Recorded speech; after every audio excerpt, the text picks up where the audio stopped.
काय असतं ना, ज्या माणसांना लोक बालिश समजतात, वेडी समजतात, भोळी समजतात, अशीच माणसं अखेर शेवटी जिंकतातही आणि चांगलं जगतातही.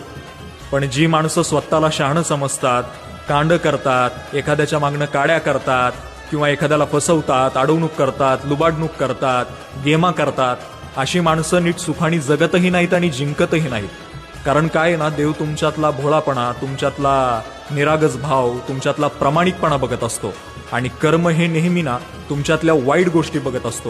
जसं की तुम्ही केलेली एखाद्याची फसवणूक असेल, लुबाडणूक असेल, एखाद्याच्या केलेल्या काड्या असतील. आणि एकदा का एखादा माणूस कर्माच्या कचाट्यात सापडला की पुन्हा सुटका नाही. म्हणून तुम्हाला लोकांनी भोळं म्हटलं तरी चालेल, वेडं म्हटलं तरी चालेल, किंवा बालिश म्हटलं तरी चालेल.